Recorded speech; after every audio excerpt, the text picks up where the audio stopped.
What's up, guys, and welcome back to Will Sports Talk. And for the next 4 or 5 videos or so, I'm going to be discussing 5 teams that I think can actually improve from their season last year and actually kind of make a run for the college football playoff this year. And I'm going to start with a team that I actually discussed in my last video. That team's LSU. And like I said, I'm not going to break down LSU like I am these other teams because I broke them down in my last video when I discussed the SEC West. So y'all make sure and go check that video out. But this next team I want to talk about is Michigan.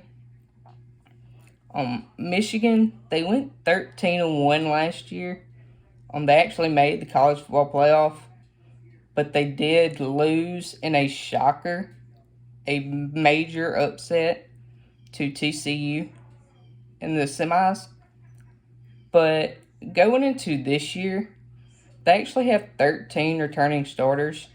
That's 6 on the offense and then 7 on the defense. Most notably, obviously, you got quarterback J.J. McCarthy, who had a big season last year, put up some big numbers. He actually passed for 2,719 yards, 22 touchdowns, and 5 picks. So he's looking to improve on that this season, and I believe he has a pretty good shot to do so. And then you have running back Blake Corum, Blake Corum returning for Michigan this year is a big one. Again, had a great year. He actually had a chance for the Heisman Trophy last year. He rushed for 1,463 yards last year and also had 18 touchdowns. And like I said, had a chance for the Heisman, but that obviously did not happen for him last year. Part of that was he did suffer a knee injury against Illinois, which kind of put him out.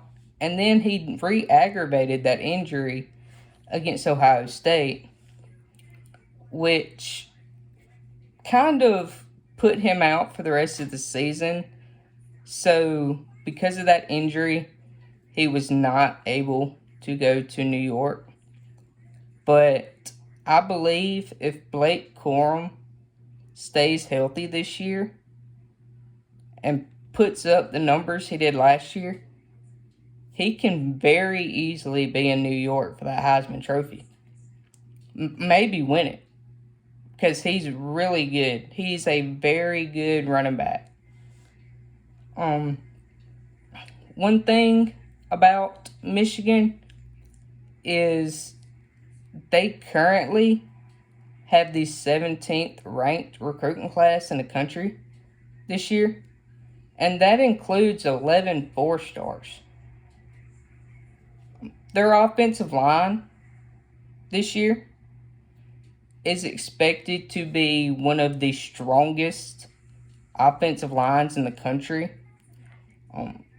They have 2 veteran starters with lots of experience returning on the O-line. So with J.J. McCarthy returning, Blake Corum returning, and then that veteran experience on the offensive line, I would expect that offense to be pretty good and majorly electric for Michigan. But on the defensive side, they are also expected to have one of the best defense interiors in the country. And a big part of that has to do with their 2 defensive tackles, Mason Graham and Kenneth Grant, returning. So I would expect that defense to make a jump from last year, especially because Michigan, on that secondary, also has 4 out of 5 players from the secondary returning. And that defense last year for Michigan already ranked 6th in the country. So you take that 6th ranked defense in the country,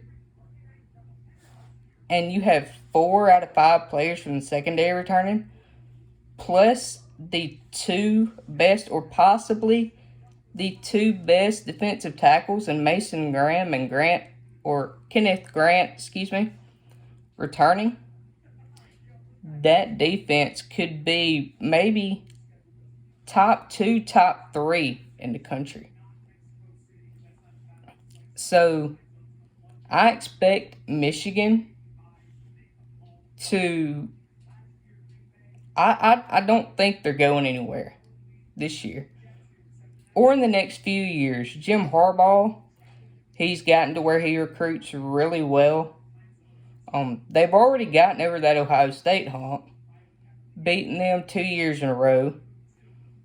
I believe if Jim Harbaugh can just get over that playoff hump, and that's what he is aiming to prove this year, which I think he can. I think the team this year is more than good enough.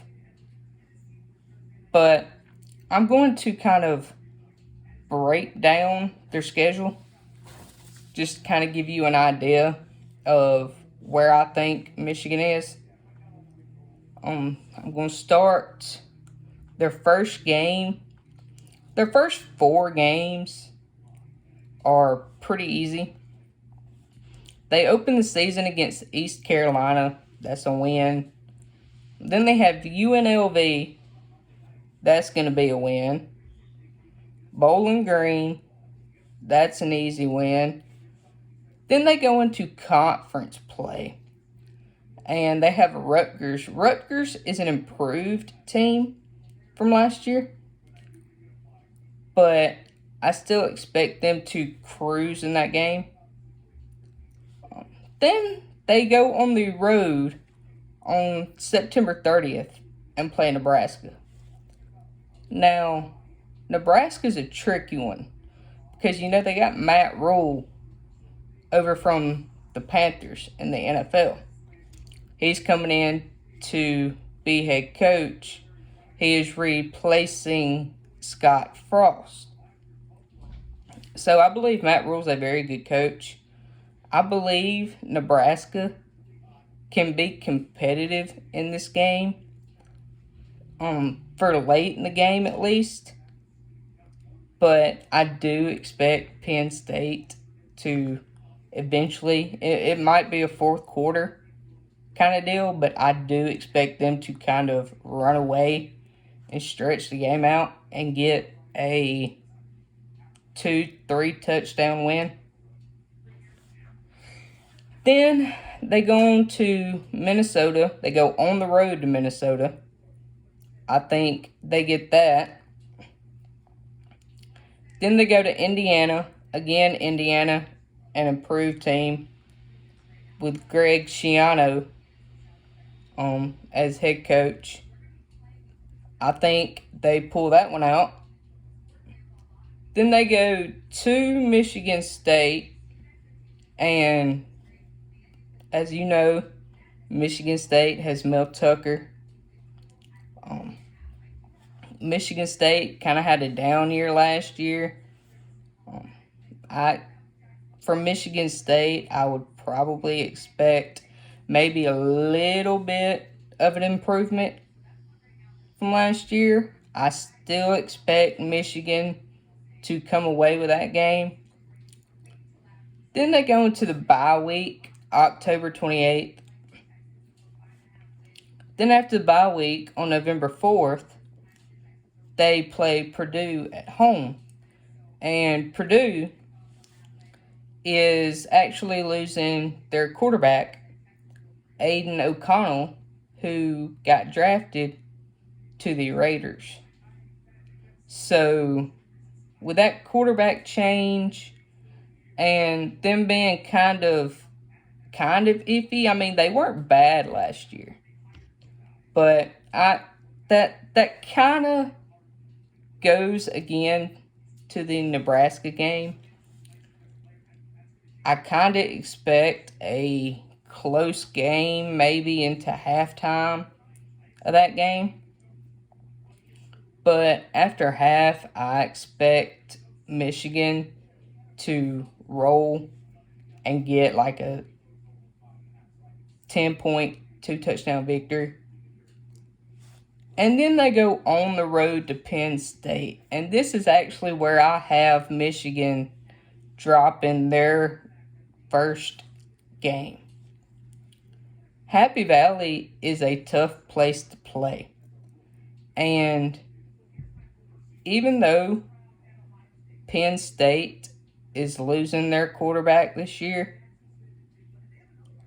I feel like Penn State's defense could be one of the best in the country. And I believe they can fill holes on offense. So I actually have Penn State beating Michigan there. And then they go on the road to Maryland. On Maryland, they do have Talia Tagovailoa returning for, I believe this will be his last year at Maryland before he goes to the draft. But Maryland is also losing their tight end, CJ Dupree. He is transferring to Alabama. So, because of that, I have Michigan kind of winning a tight one there. And then they go, or Ohio State comes to Michigan. And Michigan has had Ohio State's number for the past 2 years.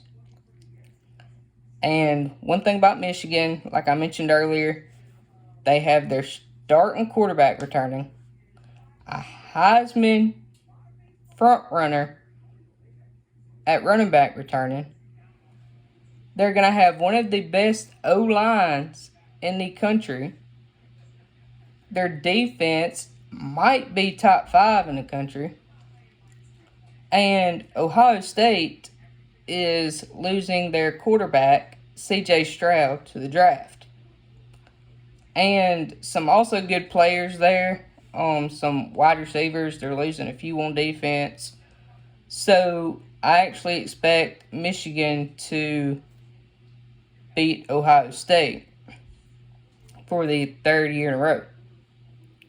And that makes Michigan 11-1 going into the Big Ten championship game. And depending on who they play there, they could win that game and make their way to the college football playoff once again. And maybe Jim Harbaugh can finally get over that hump and get to the national championship. Now, that's all I'm going to do in this video. Like I said, I'm going to break this down into about 4 or 5 parts. So, just so the videos aren't so long. But that's all I'm going to do here. Y'all make sure to come back in my next video to break down some more teams. Thank y'all for watching.